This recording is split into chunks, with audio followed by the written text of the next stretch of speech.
What is going on, everybody? I'm Ezra. This is Levi. Today on the podcast, we will be attempting to play Halo. Yeah, we're playing Halo at the University of UW in Tacoma. On their Wi-Fi. On their Wi-Fi, on pretty much everything they own their own TV. This isn't even well, obviously this isn't my room. I don't know why I have a full desk set up in the room. It's the same podcast room we use every single time. But we just figured we'd record a podcast while also doing this at the same time, just because we're also funny guys and we just wanted to display this for a one-time kind of podcast experience for you guys to see also a funny side of us too. We're also going to be giving you guys valuable information as well. Things that we're going to talk about from our past, things that we've learned from our past to bring us to where we're at right now. So without further ado, what map are we going to play? Yeah. You want to do quick play, team deathmatch, big team battle? Let's do Fiesta, really. Fiesta. That's a good warm-up. Alright, so yeah, the game we're playing is Halo Infinite. We're playing on the Series S Xbox. Yeah. And yeah, should be fun. Alright, so what's the first topic? Well, I was gonna kind of briefly talk about video games. Some of you, we're playing video games right now, and some of you guys probably don't know this. I don't really even talk about it on my own personal page, but I don't really even play video games that much anymore. It's kind of one of those personal things where it's I just don't need this in my life anymore. But here we are playing video games. It's something I do every once in a while, like I said.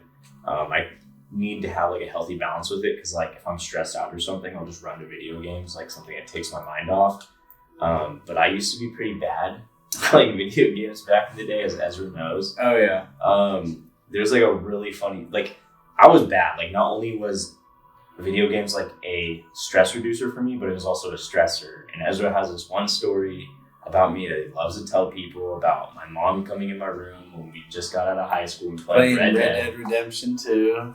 Bro, just take it away. Just tell him. Yeah, Levi is definitely a rager in video games. Yeah, anything that would just set him off, that would obstruct the movement he's trying to do, he would just freak out. And so obviously if one of your homies does that, then you try to set him off. Yes. So we would purposely try to kill Levi and get him to act out. But yeah, tell the story. Tell the story. You're yeah, Levi, tell him the story. How you love to tell me. Yeah, bro, we got Kaden actually, our old friend Kay texted me. We were all in a party together. Had our headsets on and everything. And Kay texts me and says, "Hey, we should go kill Levi." So we were all on horses on the game, and I had a lasso, and I lassoed Levi off his horse and killed him. And he got so mad, and it was working.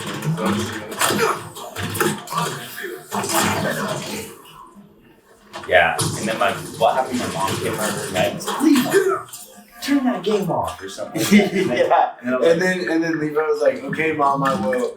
And then 5 minutes later, Levi starts screaming again, and then his Xbox just turns off, and so he just unplugged his console. Yeah, I don't even remember that may have been the last time I played Red Dead, to be honest. One thing I will say about video games now, though, that they're on in my life is I feel like I'm able to enjoy more aspects of life that I didn't necessarily used to, I would say, enjoy. Because I would play video games for hours and hours, just all day, nonstop. And what was it? I remember I'd get out of school, and then I go right to video games. I wouldn't even think about doing anything else. I would just be yeah, I have friends. Why don't I just go play video games? So ever since I kind of stopped playing video games, I've been able to enjoy things that I wouldn't have normally enjoyed. Yeah, I think definitely with video games, moderation is better, because I feel I don't know, nowadays at least I get bored pretty quickly with video games. Back in the day, I used to be able to sit down for 8, 9, 10 hours, but now I can't. I might play video games for 2 hours and then I'm I'm good. But I have this other story of when I was a freshman in high school. So I think I was probably like 15. I had a really bad video game addiction. This game just came out called Destiny. And Destiny is like a RPG,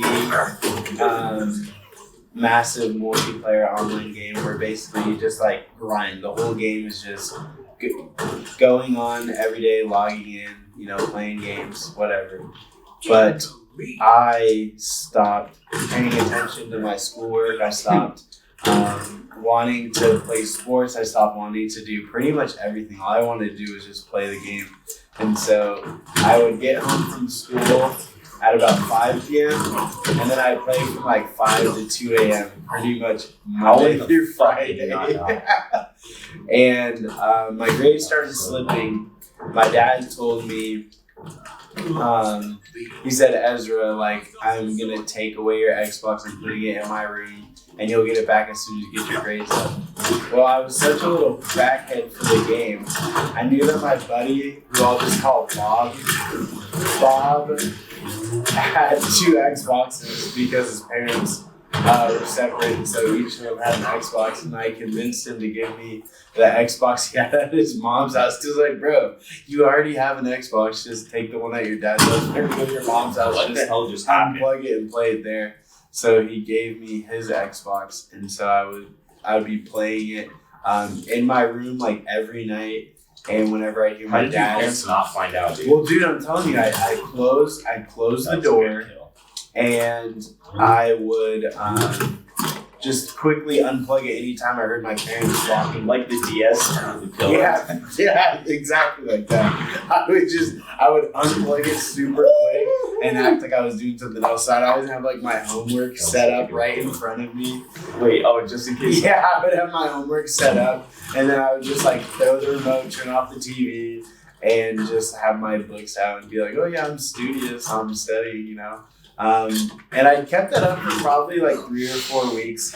And then one day I got kind of lazy, and my dad came in when I had it, and he was like, I didn't say you could have your Xbox back. And Ezra has like a whole TV under the blanket. And he was like, my dad was like, I didn't say you could have your Xbox back. So he unplugged it, took it to his room, and I'm like sitting on my bed waiting for him to get mad. And then it's all quiet. And then I hear, Ezra Matthew Miller. And I was like, crap. And he was like, how do you have the money to buy another Xbox? Like, here, the Xbox I bought you is right here in this room. And I basically told him that I took it from my friend who had 2 Xboxes. After that, I wasn't allowed to play video games. That was kind of the end of my video game addiction, honestly. I'm dead. Well, like, at least I got sorted. Yeah, it's funny. Anytime I think about, okay, did they take away the one hit in this after you shoot him in the freaking head 20 times? You gotta break his shield, dog. Whenever someone gets their shield broken, it will go like, it will be all energized. Yeah, I don't know, but video games are definitely, I think they're still fun regardless. Plus, I don't know about you, if you feel the same way. I feel like video games have like evolutionized to something that's not even that fun anymore. I feel like the originality and the simplicity is like not even there anymore. Maybe my feel with video games is like, I think, like, it's not that video games suck nowadays. You got roasted. Oh dang, I got roasted. It's not that video games suck nowadays. I think it's like, we remember video games at a time in our life when everything was relatively good. You know, like when you're in middle school and even in high school, like, life is easy, bro. Yeah. Like, there's really not too much to worry about. And so nowadays, when we're in a stressful world with a lot of things going on and we're adults now, it's like we don't see the value of video games. Like, I don't just want to hop on video games at the end of the day and be like, oh yeah, this is it, you know? Yeah. Yeah, most definitely. I won't forget this. This is going to kind of change the topic a little bit, but I remember when I don't know about you if you ever did this, but I would, okay, sorry, I was kept repeating myself. It's this guy with a juke. This guy with a sword just came up and annihilated me. But I remember sometimes did he give you that boneless bust down? Okay, anyway, so should we explain what a boneless bust down is? Later on. Alright. Okay. So just gonna fucking guys. What's when I'm spawning and look, our team sucks. We're down 13. Our team is garbage. And what am I supposed to do with the starting pistol and the green goblin freaking gun? Probably kill somebody. Yeah, who are you gonna kill? Freaking they gave me a toaster bugs on the ground. Okay, anyway, but I remember. I always. What's what happens when they give you dumb guns? I remember. How are we not at the bottom? Well, I don't know. Here, hold on. We have to get back to this. Okay. I remember one time when like I said, every time I was stressed out, my video game addiction would increase. So I remember freshman year is the same time around when what was it? Ezra told that story about me and my mom getting mad at me and X, Y, and Z. But I remember like I was dating this girl at the time. She was stressing me out, and I remember I would like play Xbox instead of FaceTiming her, and she got so mad, dude. Oh, was that? Okay, but yeah, I remember she got so mad, and that was like one relationship. That relationship is something that honestly, like, it brought me to where I'm at today, which is kind of funny to think about, like, that long ago, like, to now, like, there's somehow still a connection. Mm-hmm. And I don't know about you, but, like, every time I've gone through a relationship, I don't know why, it's, like, the biggest life changer. Yeah. Like, other people will be like, yeah, we broke up, and, like, my life isn't taking any serious other direction. It's like, I go through a breakup, and, like, the world, like, has a nuke dropped on it. Yeah. I don't understand that. Like, I wish I didn't have that, but at the same time, it's been a blessing at the same time. I would say we're similar in the sense of when we're in a relationship, regardless of if it's healthy or not, it becomes like a priority in our lives. But with that, we understand that like a relationship's going to take sacrifice. So we're going to do things in our own power to be able to make their quality of life better. But that's taxing. That takes a lot away. So when we break up, I feel like we're not one of those people that will instantly get in another relationship, you know? Like, I do know that, I feel like that is way more common. That people just get in relationships just because they're bored. Or just because they're like, oh, I don't enjoy being by myself. I need another person for validation, so I'm just going to go date someone. I never understood that. Yeah. It does make sense because life is hard, dude. When you have like a companion, it gets a lot easier. But I often feel like people that just jump from a relationship to relationship, like they're not taking any time to fully process like what just happened, you know?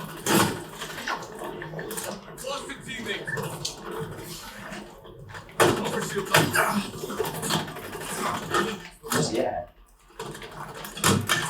Garbage. But it's oddball.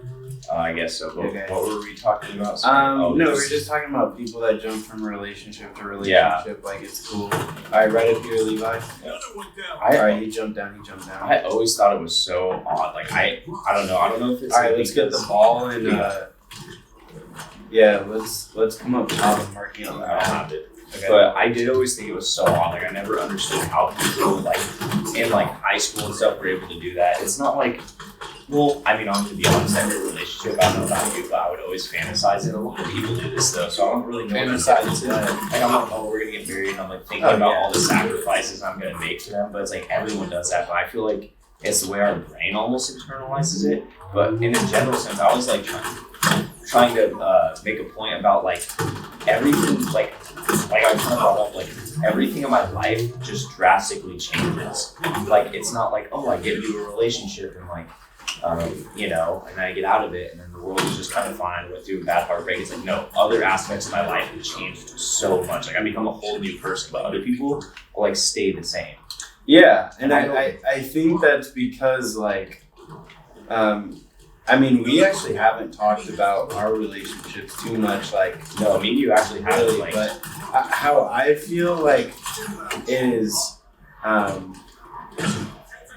I hate feeling like I'm stuck in my life. I hate feeling like I hate noticing patterns in my life that are honestly negative. Yeah. Like, so if I'm in a relationship with somebody and it didn't end up healthy, like it was toxic either on my end or their end or both people's end, I'm going to want to figure out, okay, where am I at? Why did I want to be with this type of person?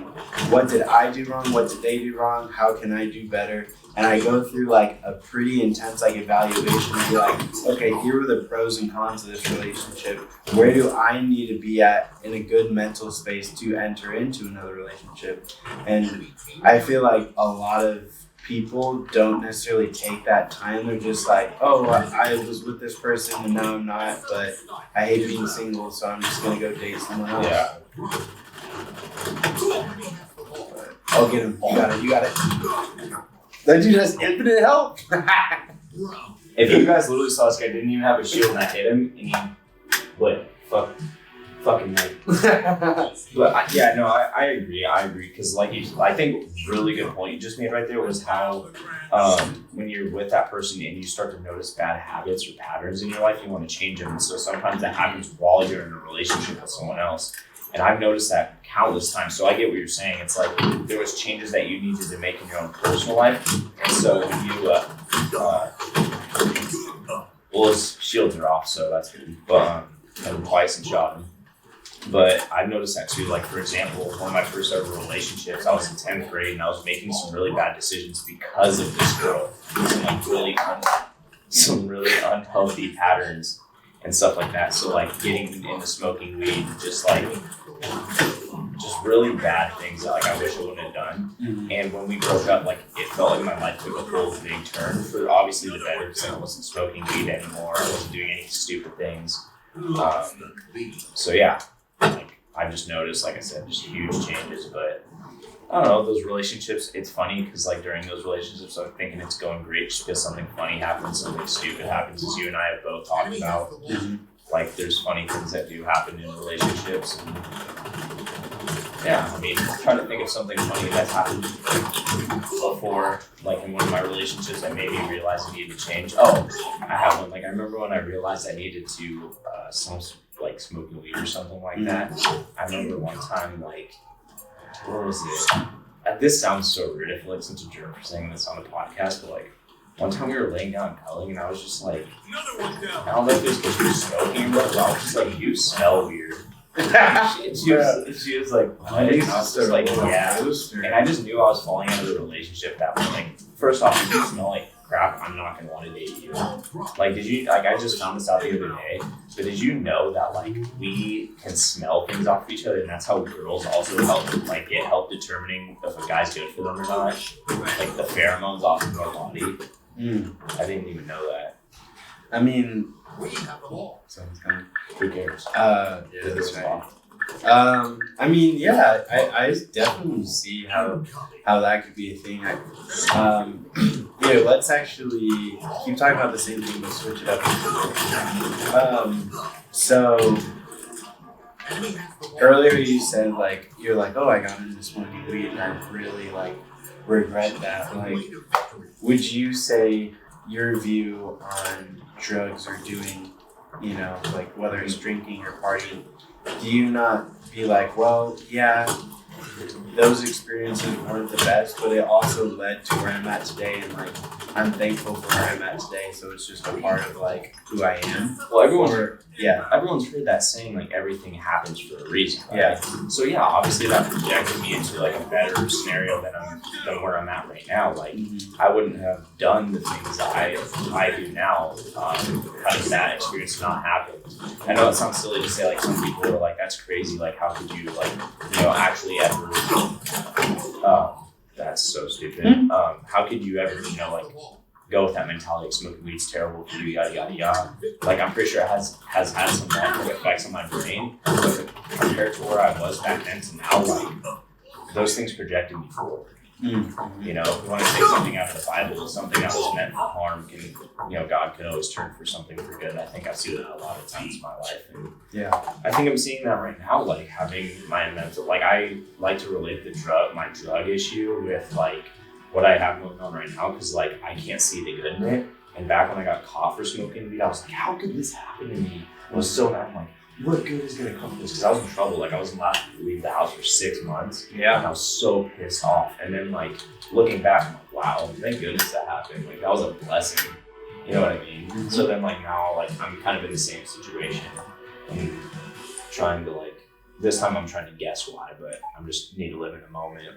But definitely it projects you forward. Like, it's hard because, like, I think a lot of the times, like, smoking weed did have an effect on the mental illness I have now. Mm-hmm. For sure. I don't think, but at the same time, who knows? Who knows, really? I mean, yeah, definitely. I know that there is a lot of research on drug use and mental illnesses. Like certain drugs can cause mental illness, like schizophrenia, you know, or abusing drugs can lead to depression. Like there's a lot of research on that. But you know what's a really interesting fact I learned 2 weeks ago? So, by the way, this is a 2v2 game mode, so it's just you and me. So we should honestly let's go to these pipes up here. Yep, they're over there. They're seeing us coming in here. But basically, that with drugs, all the drugs that we use. Sorry, scattered. There we go. Nice. Okay, I'm coming up. Yeah, fall back. Okay. Yep, you're good. Nice, dude. Great kill. Awesome. Sorry guys, we're getting a little bit sweaty. Yeah. Do they respawn? Yeah, they do. Okay. But yeah, you're alright, right up here to our right. Yep, right up here. Okay. He did have an overshield. He did have overshield, yeah. But yeah, is that all the drugs that we take, they don't give our bodies something our body doesn't already have. So even like crazy hallucinogens like DMT, the same chemicals that get released in your brain when you take DMT is the same chemicals that get released when you are on your deathbed or you have a near life and death experience, right? So even things like Adderall or meth, like that affect the reward system in your brain. Dopamine. Like, yeah. So if you just live a lifestyle where you're regularly releasing dopamine, like you won't need those drugs, which I think is so interesting. Because then I even think about how I take an antidepressant that will give me more serotonin in my body, and with that, it's like, oh, well, technically I already have serotonin in my body. It's just about my body doesn't have enough of it, so I need to like supplement it. But I don't know. It's all very interesting stuff, you know. No, it is. But I mean, a lot. I mean, you also have to like think about this. Is like every single drug that's made comes from an earth compound because you can't take something out of thin air. Yeah. So like that's what makes sense. Like if it's from Earth, like why would we not already have some of it within us? There's also another gravity hammer spawning over here if you want one. I'm getting shot at. I think he's dead. But yeah, I don't know. Drugs are definitely interesting. I've noticed, for example, because him and I both take an SSRI. I take one for my OCD. Mm-hmm. He takes one for depression. So I've noticed actually a huge increase in like what's like my symptoms bettering when I see people throughout the day. I get a workout in. I basically do things that enhance my serotonin. Mm-hmm. Although I would say like my illness isn't necessarily a how do I explain this? A low serotonin thing. It just helps to keep more in there, to keep me more at peace. I'm not deficient in serotonin. Some people are. Oh, you're out of ammo. I don't know. I still got them somehow. You were so toxic. Yeah. Yeah, they're definitely interesting. I think drugs are kind of a scary thing, but they're also like been a blessing. I mean, they help me operate day-to-day life. So behind us. Chilies. Yeah. We're just going off right now, which is hilarious. But we need to, bro, because we lost our first 2 games. Overshoot. But, I'm going to overshoot. Do you want it this time? no, let's go get it. Oh, frick, they're on me. Oh, I see. I hate when you can't zoom in with the commando. It's like stupid. Did you get the overshoot? Yeah. I'm waiting for you. Alright, where are you at? Okay, I think I'm there now. Does your thing not work? I'm gonna have to make some edits to this podcast. The points when we're not talking. Well, it's because we're trying to... Yeah, I know. We're trying to like pull down, but we're already... Bro, tell me why I just got killed with a mango, bro. This gun is horrible. That gun is pretty bad. What? Yo, wait. Gravity hammer inbound. So, Ezra, I did want to ask you a couple questions from the last podcast I wasn't able to ask because we had like a guest. And I was hoping I'd be able to ask him this time around. Nice. Let's go get the gravity, bro. You can get it this time, bro. Okay. So, I was... Last podcast, we talked to Jonathan. Yes. And I think... Rory was on it too. Oh, yeah, and Yeah. Nicholas was there too, Yeah. right? Both of them. Yeah. But one thing that I was gonna ask you, because we haven't done like a solo podcast, just you and I together. Yeah. Just because Ezra and I both previously mentioned, we both have like our own struggles and stuff like that. But one thing I was gonna ask you is, what did you always? Because I guess I haven't known you've talked to me about how like you dealt with sadness in your past, but have you always been as sad as you've been? And do you think partially it's because like a lot of the time you're in your head, or do you think it's because of something else that's out of your control? Yo, got 2. Yeah, I got you. Oh, that was dirty. You look like Brett Favre over there.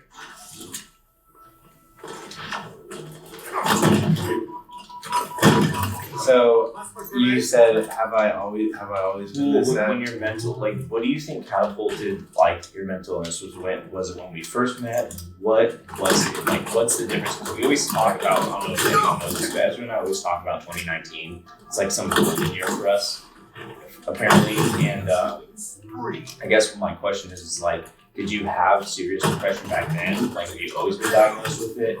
Or was it something that happened after a series of events?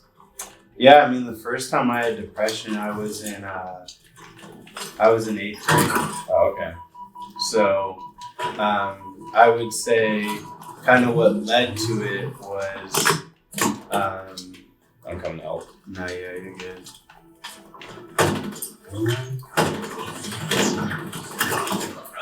Oh, stop. Trash. Good stuff. Yeah, great game. I was sick. We dogged them. Yeah. But no. I think that my depression was, it was always there. It's always been there. But it definitely got worse the older I got. Like 8th grade was the first time when I started to get sad and I didn't know why. And all I wanted to do was listen to sad music. And I just thought, oh, that's just growing up, you know? And then Growing up, we just get sad. yeah, I'm not trying to like clown, but like, no, it's true. And so I was probably like, I was like 13. 13 when I first started to get sad, but then 16 was the first time when I realized like that my sadness kind of got a little bit debilitating. Like, I got my first heartbreak when I was 16, right? And was it from that girl that like tried to get down on you and you were like, yeah. Okay, sorry, I didn't know. No, you're good. It was. And I think I was like really, really sad. And for like 6 months, dude, like I'm not making this up. Like I probably cried myself to sleep for like 6 months straight. Cause I was so like, I've never experienced anything like a heartbreak because I grew up pretty sheltered. I grew up in a Christian home. My parents were they monitored a lot of the media intake I had. My parents didn't allow me to hang out with certain friends, not because they're over controlling, but just because they understood what goes on in this world, and they wanted to try to protect me as much as I could. And I think 16 was like the first time when I had a heartbreak and I was like thrown off. I was like, bro, I've never experienced anything on this magnitude. Like, I've been injured in sports, and I've, had stressful, high stakes situations happen to me, but nothing like a heartbreak. Like, that was the most painful thing I've ever gone through. And so 16 was the first time that happened, and then 2019 I went through another really bad heartbreak. And I think because of that, that was the worst depression I was ever in, was from 19 to maybe halfway through 20, so a year and a half I was in a really bad funk of but no, I think partly it was because we were growing up, but then also partly because I think every time I had a depressive episode, I would just stay in it, and then one day it just wouldn't hurt as much, and then I would just go out, which doesn't sound too bad if it's a week. Okay, yeah, you feel sad for a week, and then a week later you're back to normal, everything's good. But for me, the last episode I had was a year and a half. Just feeling like shit for a year and a half. It was pretty crazy. And so after that, I feel like I realized that there's more work that I need to do in my life to not get back to a place like that. Depression, even though I struggle with it, it shouldn't be something that just gets to control my life like that.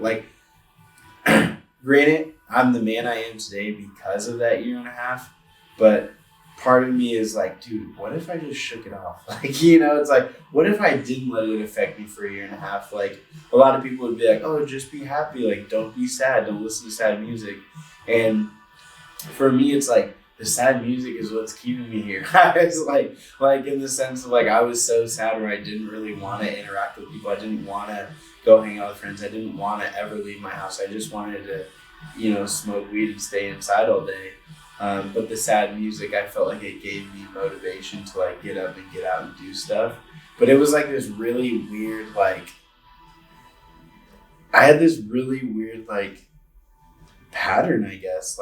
I would be so sad, can't move, hate my life, and then I'd turn on a sad song talking about taking drugs and killing yourself, and then I instantly had the motivation to go outside and do stuff. And so it's weird, dude. I don't understand how it works like that. You know what I mean? Something that makes you feel so bad, it almost made me feel so good. And so that's why I don't listen to music like that. I think a lot of things in this world don't work like that. Isn't that crazy, dude? Because, for example, people are oh, alcohol, blah, blah, blah, makes me feel this. And I'm okay, I don't think you're supposed to feel that way. I think it just makes you feel good because it's disconnecting you. Kind of like the music. It disconnects you. Yeah. So, you're able to get up. It's kind of like a numbing. Yeah. Yeah. I was just about to grab some water, too. Right here. Sweet. Remember, everybody, stay hydrated. You should be drinking at least 2 liters a day. That's bare minimum. Bare minimum 2 liters a day. Yeah. And I would say any body type, guy or girl, I feel minimum 2 liters. Yeah. No, I agree. You think someone should drink more than this a day? This should be a minimum. Yeah, I was going to say it's minimum. I mean, I'm already drinking. I'm already more than a half gallon. But what was I was going to bring up? It's funny, because Ezra and I have mentioned a couple times on here, oh, that's what's made us today. But one thing I will say is, although, because Ezra and I are still figuring our lives out, one thing I will say is, we're still really hard on ourselves. Yeah, totally. And it's really unhealthy. I think it's, if not one of the most unhealthy things I've noticed between you and I both. It's, the same, I can tell it's, because Ezra and I have a lot of similarities, but we're also very different. Yeah. And one of the things I know we're the same at is being hard on ourselves because, and I know it stems from this, Ezra and I have had some bad things happen to us in our lives that were out of our control. And so what we do is we go, okay, we're gonna start. Our brain goes, okay, what we're gonna do then, since this is potentially somehow our fault. Maybe we're being punished by God. We don't know what it is. I don't know if this happens in your brain, but your brain starts like listing off things that like you did wrong potentially. So then you're like trying to be careful of like a lot of the things that you're doing. But I know yours is different because you said you get depressed afterwards, but we have the same mindset like, oh, why did this happen to me? And you go, there's no point in trying if like this is gonna happen to me. But for me, it's like I need to keep trying. But what if this happens? What if this happens? So like ours is different. Yours is depression, mine's anxiety. Yeah. But it's still nonetheless like we're still hard on ourselves, and it's like no, totally. Keep I talking. I was just gonna say it's like it's bad because it's like a lot of people need some of the stuff that we're hard on ourselves about. Mm-hmm. But like at the same time, we constantly feel like I don't know if I wouldn't say I feel like this, but like my brain tries to tell me I am. It's like something's not right. Something's not right. Something's not right. And like so yeah, for me, I feel like being hard on yourself it's a double-edged sword because I feel like when I'm hard on myself, like I would have never been able to become a state champion wrestler. I would have never been able to get collegiate scholarships for football and for wrestling if I wasn't hard on myself. Like the fear of failure is what got me up at 6 a.m.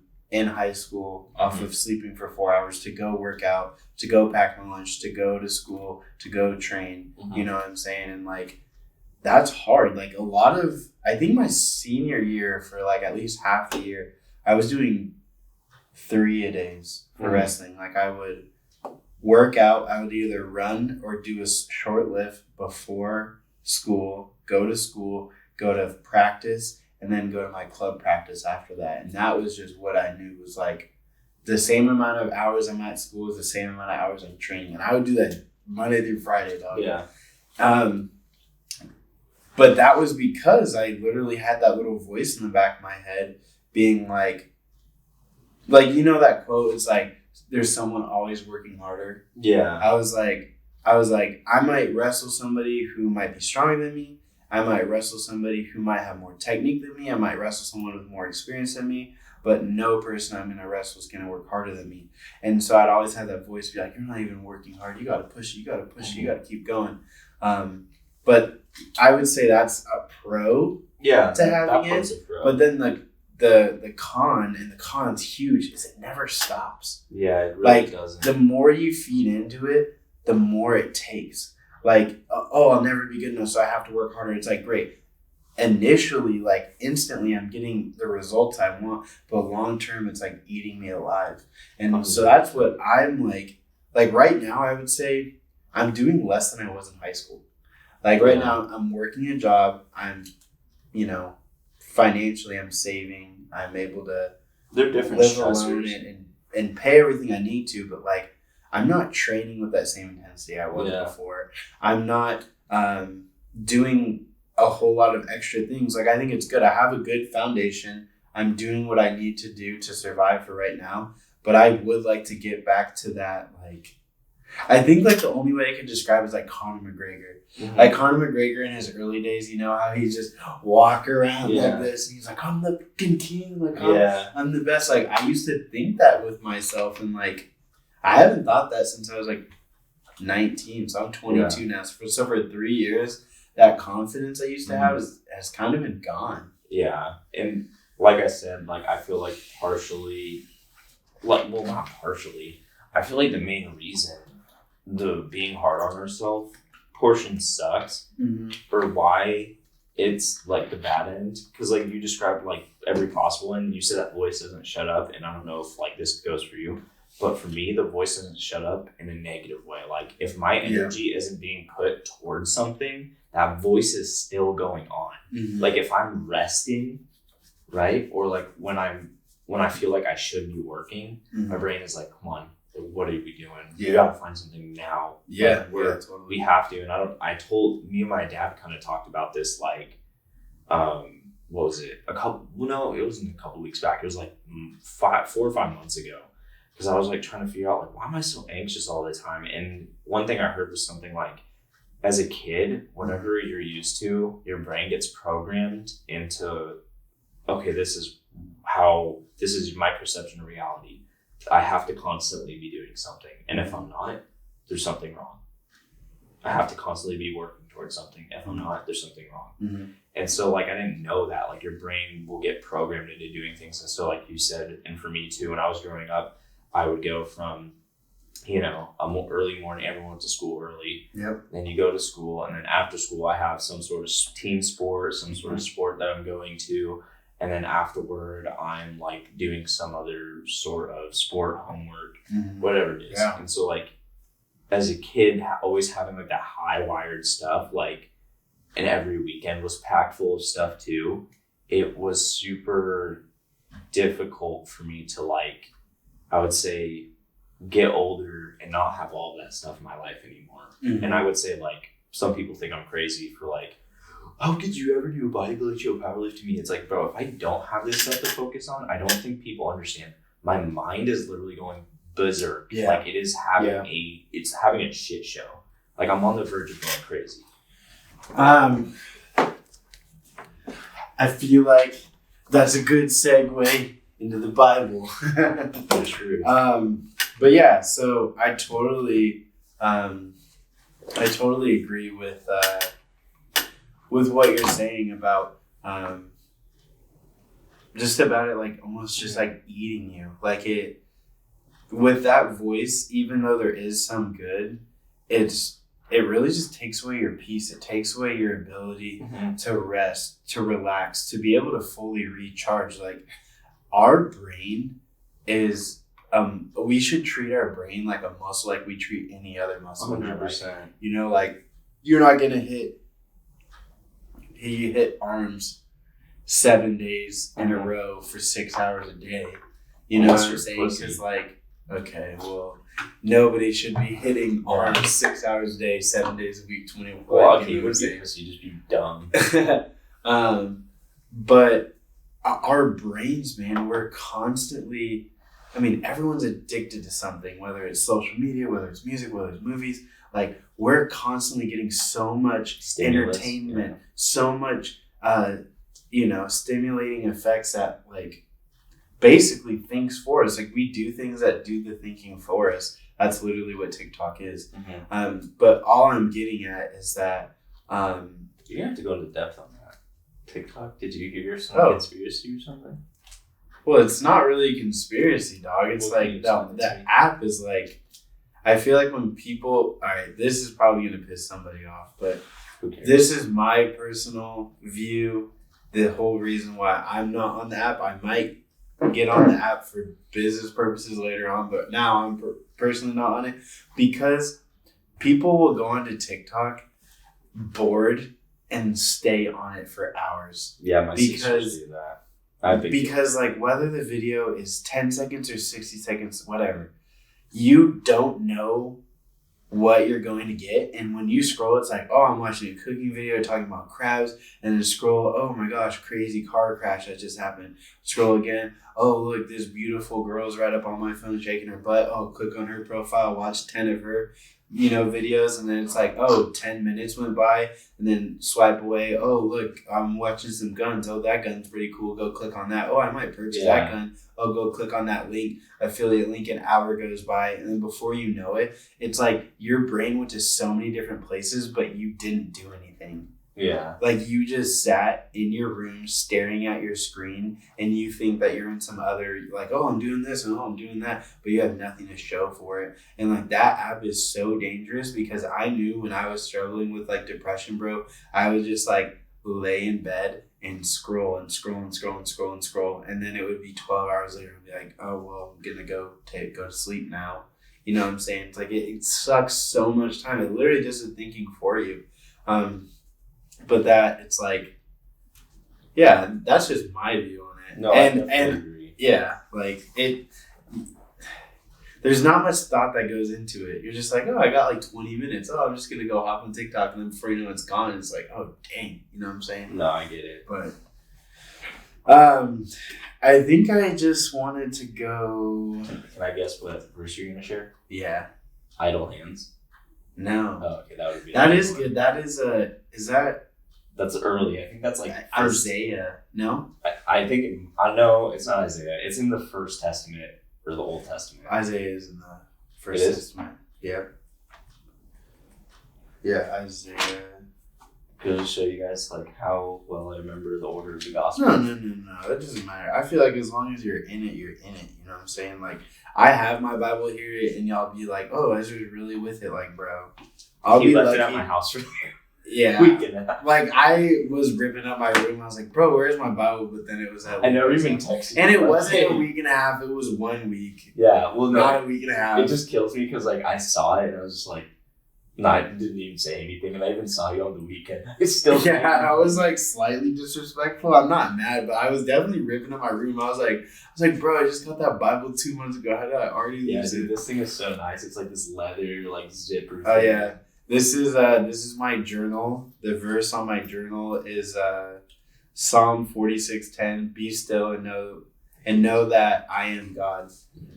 That's honestly a pretty good verse. I love that verse. A good anxiety verse. Yeah, talk about it a little bit.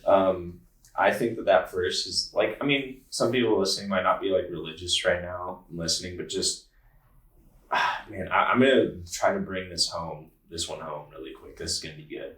Like, if you don't believe in anything for a second, let me try to give you a pathway to maybe believing in something. And maybe it doesn't have to be Christianity, but when you have something spiritual never goes away. Like, it never leaves your side. So like when it says, be still and know that I'm God, like if you believe in, for me, I'm a Christian, so as Ezra, like we believe in God, Jesus, the Holy Spirit. It's like when you believe in something that is a higher power and has authority over your life, it gives you a sense of peace, like be still and know that I am God. Like, it's like, yeah, what am I worrying about? Like, I'm not in control of everything. Like, I'm just got to be still and just trust him. And like a lot of people go, trust the process. Like, bro, who do you think's controlling the process? You think the process is just happening? Yeah. No, like everything happens for a reason. So I definitely agree with that, but let's even take that back a step further. So I feel like for people that are listening that don't fully understand God, that's completely fine. But with what you were saying, it's like, Levi, you were saying like understanding that there's like a higher power and having peace and knowing that he's in control. That's what you're saying. But if I'm somebody who is not a part of the church, if I'm somebody who hasn't felt the presence of God and I hear somebody say that, I'm thinking like, this guy's full of shit. Like how do you know that there's a higher power? How do you know that God is God? And I think like if you are curious about it, that's a great place to be. Because if you are someone who's just like right off the bat, you're just like, no, write it off and like click it off, then like, that is what it is. But if you are somebody that doesn't understand, but you are curious, like, I would recommend, I know it might sound expensive, but you should look into just getting a Bible.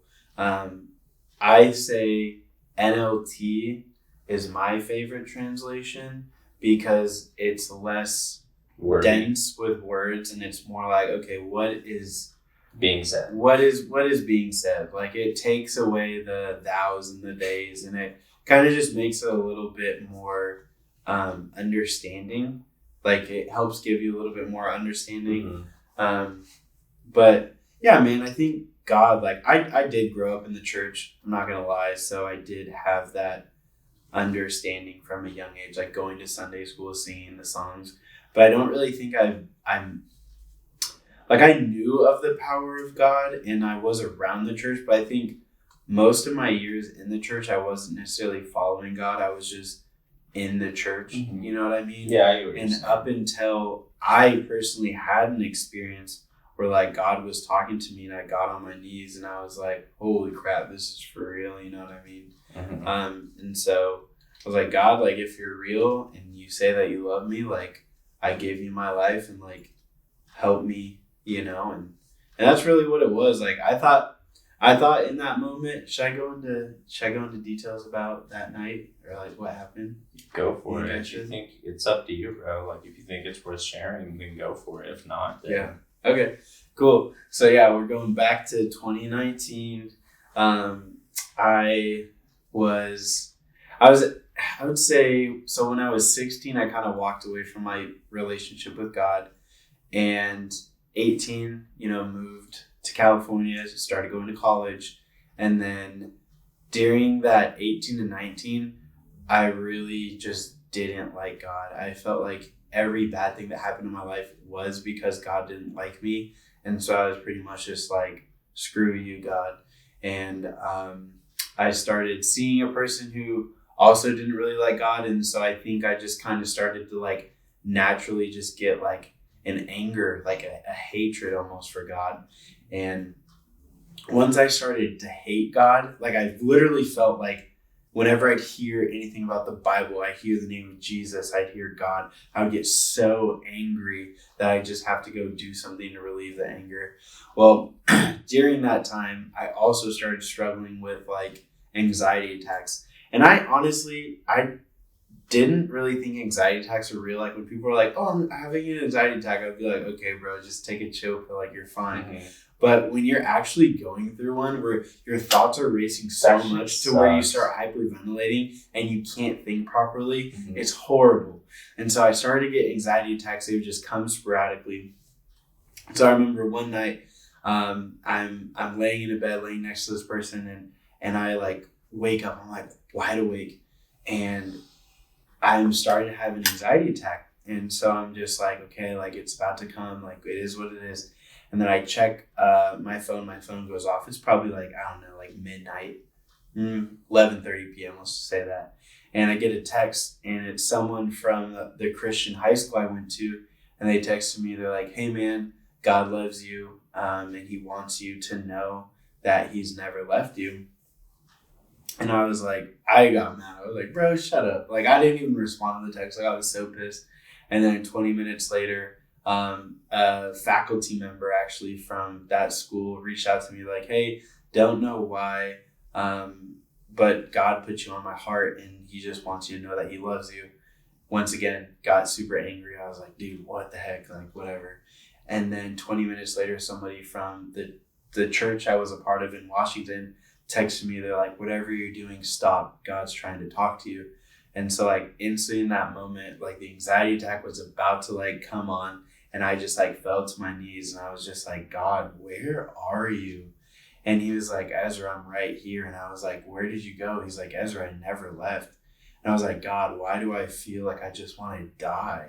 Mm-hmm. And he was just like, Ezra, I have a life for you. I have a plan for you. And it's so much more than what you currently have. And I was like, God, what do I need to do? And he was like, break up with this person that you're with and give me your life. And so in that moment, I was just like, okay, God, I know you're real because I've experienced these anxiety attacks and I've experienced these suicidal episodes. And I knew right when I was about to get it that God just gave me like a sober feeling. God just like completely gave me this peace and I was able to have this dialogue with him. And after that, dude, I really did think that following God was just going to be sunshine and rainbows. I was like, all my depression's going to go away. Yeah. All my drug use is going to go away. I'm never going to struggle again. Like, no, everything got ramped up to the max. Like, I thought I was struggling with drugs before, like, boom, just shot up. I thought I was depressed before, just boom, shot up. But what's amazing is that even though these things in my life started to get worse, I now had hope. I now had a reason to do it because if this was fake, I would have kept on my path. Because you're telling me, yes, I was depressed. Yes, I was doing drugs, but at least I was in a relationship. At least I was making money. At least I had things on paper that had more stability than what I currently had. But I gave up all of that to feel worse. But now I had hope. And now I had a reason to get up in the morning. I had a reason to try to follow God. And so kind of the biggest struggle I've had in my relationship with God is that same voice we were talking about earlier, that voice that's super hard on us. Mm-hmm. I feel like a lot of that time, that voice counteracts what God tries to tell me. Like, God's super simple with me, dude. Mm-hmm. Like, he just reminds me, he was like, Ezra, I love you. Ezra, I have a plan for you. Mm-hmm. Ezra, relax. Like, It's very. I'm God's- so just like, go, gotta get it done, gotta stay busy. Yeah. I'm not good enough, so I gotta go make sure I'm good enough. And God's just like, bro, chill the freak out. He was like, I already said I love you. I already have a plan for you. Ezra, you're stressed out about your wife. I already know her name. I know how many kids you're gonna have. Like, it's all good. Yeah. You know what I I'm would saying? definitely say like God is like, if no one doesn't have an understanding concept of God, God is like this very chill, like the way I can describe it is like this very chill, like spiritual being. And I'm not saying like he's chill, like that's his vibe. I'm just saying like it's more of like a matter of fact. Like, so like when your brain is racing and you hear the truth, because that's what I believe God's word is the truth. When you hear the truth, you're just like, okay, if that's the truth, then like what am I tripping about? You know what I mean? Like, Yeah. because there's times where I'm like, what's going on in my life? And then I go, here, I know the plans for you, declares the Lord, Jeremiah 29:11. I'm like, okay, then if that's true, then like I have zero reason to worry about what's going on in my life. Like if that is foolproof true, then there's really no reason to worry. And Yeah. I would say our faith journey is somewhat similar, not extremely similar. And it's hard because I don't know about you, but when I've seen a couple people in my life recently where God has kind of like started to like weave into their life. And I'm like, damn, I hope nothing bad's about to happen to them. Because for me, I start thinking about my situation. And I'm like, dang, I saw when like, I'm not saying God like snuck his little head in there, but like I could kind of see like God weaving into my life before like shit really hit the fan for me. Because I remember like months before I came back from Houston, got diagnosed with my illness. I was kind of like interested. I was learning a little more about God. Like I'm talking like 4 or 5 months prior. And then I get down to Houston and then I'm just like, bro, what is going on? Like things are getting worse. I'm trying to go toward God more. Mhm. I move home. And as soon as I move home, I don't get my illness or anything. But I finally feel at home. And I also feel like, yes, like I'm with God now. Like I feel even more connected. And then I was like, everything's going to be fine now. And then like, boom. Yeah. Things got worse. And so like I don't want people that are maybe listening, because I think one of the hardest concepts it is, because you said like if you're in, because I was just going to back tie it to like what you started out with is if you're in that area where you're like, I don't know, you're kind of interested about God, the enemy is going to try to put doubt in your head and like questions and confusion. And one of the biggest things that you have to realize is like bad things happen to good people, because I think that's what deteriorates a lot of people from Christianity and believing in God. Like I always hear this as an argument: if God was real, then why would He let this happen? Why would people get bombed in Syria? Blah blah blah. That if not, that is like the biggest derivating factor for people in not believing in God. It's like it makes sense. It does make sense. And it makes sense. Yeah. Like I'm not saying like I still get stuck on that. Oh yeah, sometimes. totally, Like, totally. I'm not gonna lie, but one of the things I've really had to learn is I don't know why it's happening, other than the fact someone made a decision to do that. Because you have to understand, like, it's free will, and you're like, God, like, this is what makes me mad. Is like, do you guys really think God's just gonna come down with a staff and just stop everything? It doesn't work like that. Like, well, yeah. So in the Bible, it does have situations where like it talks about like the wrath of God, where God will come down and smite and bring fire and stuff like that. But I definitely agree with you. Like I feel like that is a situation where a lot of people walk away from God, or they're like, I don't want any part of God. Like good things happen to bad people and bad things happen to good people. And that's life. That's what it is, because we have sin in this world, and sin is a sickness that plagues everyone and everything, but God is the cure for sin, and I know that probably sounds cheesy or corny, but it's like, as soon as we're born into this world, we have this like, it's called flesh. Like we have this like evil nature that's ingrained to us that craves things that are bad for us. And God wants to rewire our brain. God wants to help put us on the path. He wants to help make things clear for us and be like, listen, I know it may be more fun. Like you may think it's more fun to go smoke weed, to go to parties, to go have sex with girls. Like, yeah, that sounds fun.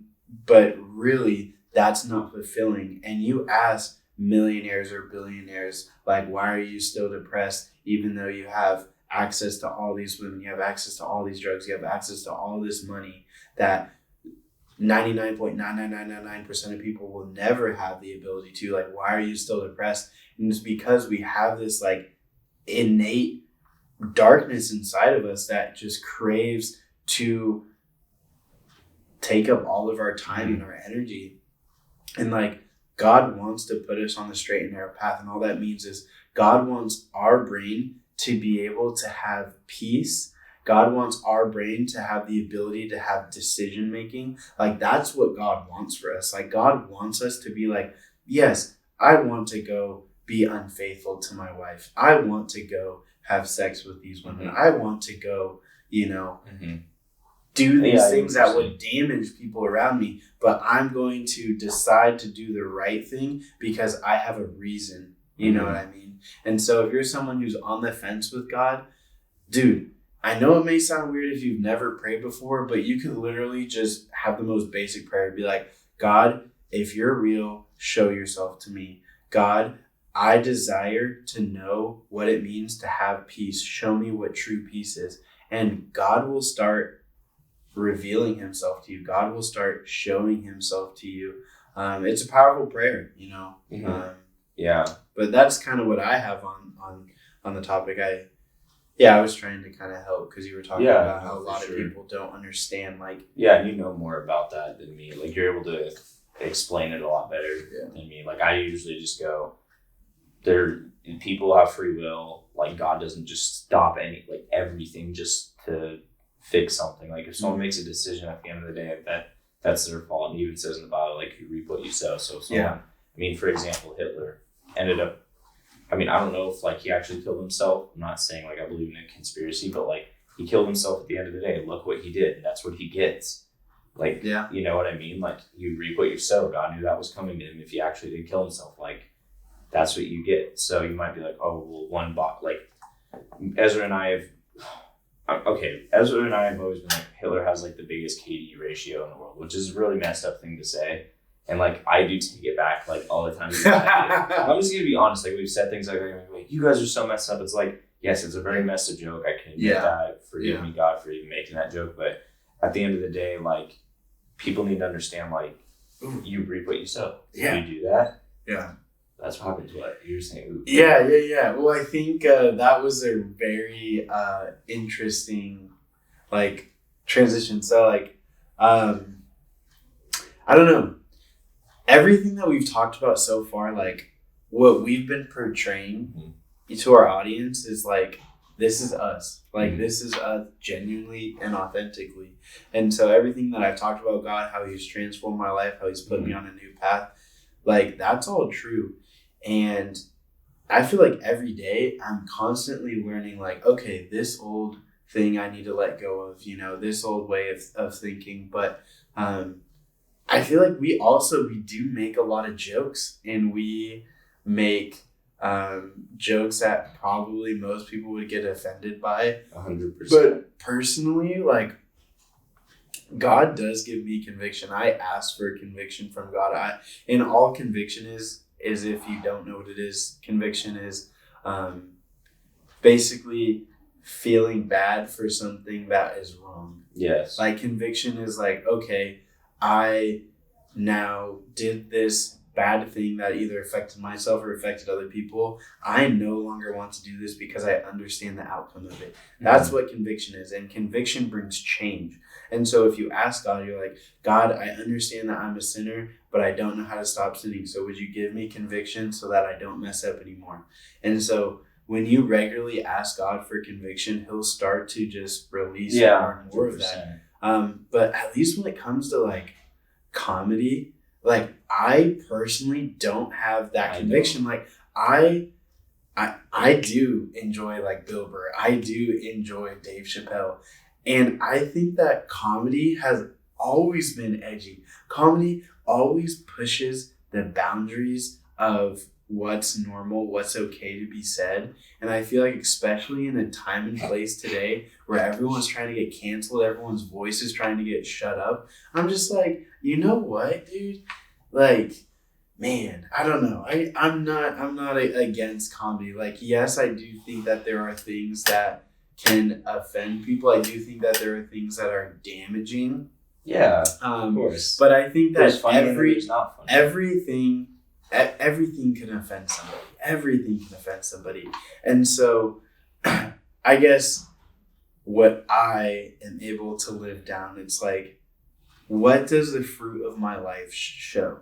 Like, yes, if I make an insensitive joke and somebody gets mad at it and they share their views and I share my views and we come to a common ground, that's one thing. But if I am around people and I share a joke that I don't believe is wrong and everybody else is laughing and having a good time, like, I don't see how that can be wrong. Like, I'm very quick to ask for forgiveness. Yeah. I'm very quick to admit that I'm wrong. But I also know that, like, dude, a joke, it gets people laughing. And so if you're getting people laughing, like, you're spreading, like, happiness. You're spreading smiles. I love laughing. And I feel like comedy also raises, like, even if you're somebody who's, like, likes to debate and likes to talk about social things, like, going on with the world, like, comedy definitely brings that. Like, if you say an edgy joke and someone's like, yo, what was that? And then you can talk about it. You know what I mean? Yeah. Like, I don't know. Dude, I think, I've never had a conviction. I'm going to be honest, like, I'm not God, but I don't think God would ever give someone, like, a conviction of, over some comical thing. Just because, like, for me, I mean, it depends what they find comical. If they're throwing cats in a microwave and setting it on high, that's obviously not funny. But I guess, dude, there's sick people in the world that think stuff like that's funny. Do you get what I'm trying to say? Are you trying not to laugh? That's not funny. I'm not laughing. He's laughing because it's like laughing. no. I know why he's laughing, but it's not because of what I said. It's because of, like, dang, he went really dark with that really quick. Like, what the heck? Yeah, so that's why. I was just out of left field. I thought you were gonna say something completely different. I was like, I know what he's gonna say. He's talking about putting freaking cats from freaking Petco in the microwave, dog. But I guess what I'm trying to say is, like, would they be like cats from, like, the Humane Society, like sheltered cats? Let's just not even talk about it. But anyway, I think, like, comedy for me has always been something where, like, I love laughing to the point where I'm like, dude, if I was, like, laughing till I'm about to die and I died because of how hard I was laughing, I wouldn't be fine with that. I'm being 100% honest. I love laughing super hard. Like, I remember in 11th grade, it was probably the most I'd ever laughed in my life. And, like, it's funny because I look back on that, and I'm not, like, someone who's, like, high school was the glory days. I just look at times of my life rather than, like, oh, high school was this. It's like, no, I had a lot of genuine fun with, like, laughter and stuff. Oh, yeah, totally. And I just, like, there's so many things. Like, I remember one time we went to this church thing overnight in 11th grade, and they had these cots for, like, 3-year-olds. Wait, you went to church when you were in school? I wasn't really, like, following God. It was just, like, a church thing, and, like, there was these girls that were cute that were going. And, oh, yeah, bro. Was it online? I don't think so. It was, like, this UPPC thing in University Place. Yeah. And we all... What are you turning it down for? Oh, I just turned it down a little bit so I can hear you talk. Oh, okay. I wasn't that loud. But, where was I going with this? Oh, yeah. Cute girls. Yeah, but there was the cots. Yeah, there was the cots. And I remember, like, we were trying to find, like, something to sleep on because we didn't even, hold on, hear this. This is funny. So we were trying to find something to sleep on, all me and my friends. It was me, Will, and Kay. And everyone else had, like, brought, like, sleeping bags. We didn't bring nothing, dude. Mm-hmm. And so I remember I went to the back of, like, this play area and we're like, you know, kids sleep on cots for nap time. Mm-hmm. And, like, I found them and they were, like, right by both of me. And I was like, oh, yup. Like, I literally said that. It came out of my voice just like that. And then I remember we were all sleeping in the middle of the night on, like, 2 cots with, like, the middle part of the cot, the hard, like, metal piece in my back. And then we were all laying there, and someone goes, whose idea was it to sleep on the cots? And I was like, me. And then we started dying laughing, and I was like, it's so funny because when we found them, I was like, oh, yup. Yeah. And then, like, everyone just started dying, dude. And, like, It was one of the hardest times I've ever laughed in my life. And last week I laughed pretty hard too, because we came to the UW here and we were leaving.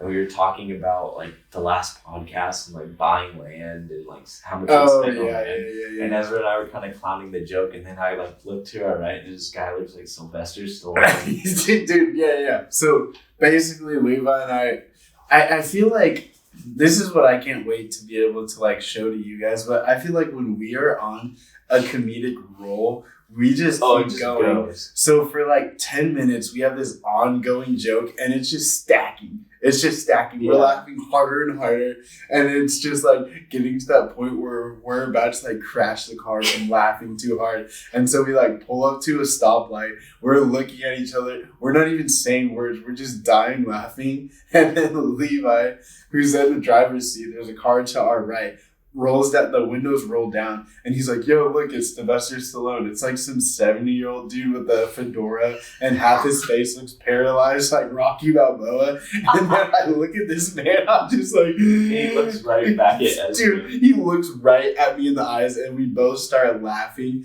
In the light doesn't turn green. so loud that he definitely, even with his hearing aid, he definitely heard us, bro. And like, for like 3 seconds, a solid 3 seconds, probably the longest 3 seconds of my life. Like, we were just like at this red light with this guy, and very funny, very, very, very funny. I had something really funny to also add. Oh, not really funny. Similar to your story. Here, let's jump into another game here, though. Yeah. What do you want to do? You want to do a quick play, big team battle? Whatever, dude. I don't care. All right.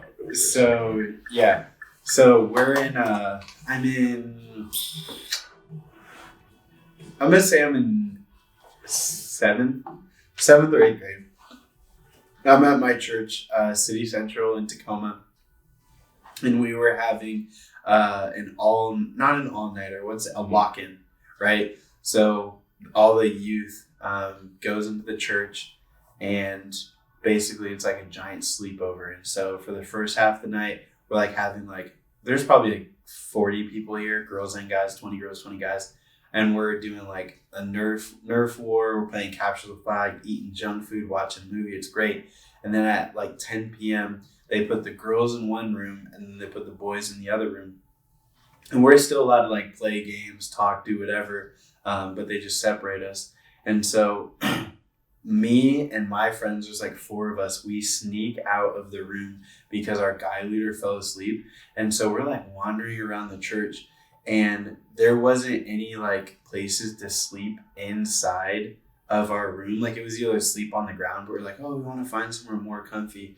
And so we end up going into like the kitchen, where there's like these giant tables, bro. And so we just put all of our sleeping bags on like these like, you know, like industrial kitchens, how they have like those big metal tables, bro. We were just sleeping on these tables, bro. And like when the morning comes, we're like, "What are you guys doing in here?" We're like, "Oh, what?" Like we weren't supposed to be there. It was really fun. Yeah, it was really fun. Gosh, I've slept in weird places. I don't know, dude. I did also share a sleeping bag with this dude named Tyrone. You shared a sleeping bag. Yeah. Because he didn't have a sleeping bag, and I was like, I don't want to be cold. It almost just makes it worse because his name's Tyrone too. You know what's really funny about Tyrone? R.I.P. Tyrone. He did actually pass away. Oh. But Tyrone, he was actually ginger. So Tyrone's mom didn't know that the baby daddy was white, and so when Tyrone came out, she like called him. She named him Tyrone. He was white. Oh, think about the possible situations that would come out to not knowing who the dad would be. Halloween. Wait. Oh, never mind. Just meaning like she wasn't like just with one dude. You know what I'm saying? Well, I'm thinking like she got like the freaking Mr. Incredible's roofie or something like that. Alright, fam. Not that I'm saying this out loud, I'm like, bro, am I disrespecting my mans right now? But long story short, homie Tyrone, you'd always laugh about it. You'd be like, yeah, my mom named me before I came out. But he was like red hair, freckles, ginger, but his name was Tyrone. definitely goated. Him? Yeah. Dude, there's people I literally got a scissor shot and I have good invincibility. That Where are was you? probably You wanna- the dumbest thing. Yeah, you want Yeah. Is it capture the flag? Yeah, someone just stole my scissor shot. Oh, there you are. Oh, Alright, someone get out. Someone get out. Okay, ready. alright, let's go. Dang. What? I don't know. I just feel bad for Tyrone. Yeah, and I know that was like kind of a hard segue. I was like, oh yeah, R.I.P. Yeah, well, if you don't mind me asking, how did he pass? I'm kind of interested now. Yeah, I don't know how much I can say. Oh, okay. Yeah, don't worry about it. I mean, Nah, dude, don't. yeah, I don't know. Actually, bro, how's there a sniper? Oh, there's a guy over here. Alright, hold on, I'm getting this kill. Oh no, are you dead? No. How did he not die? There's a guy right over there. Yep.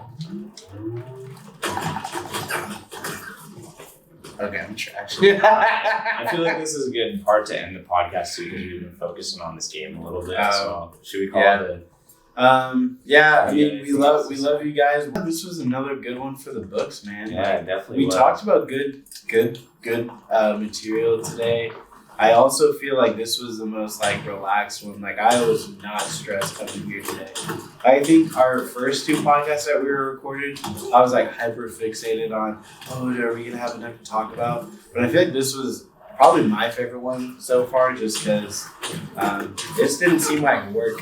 100%. Like it just seemed like having fun. So we love you guys. Really excited to start posting more content.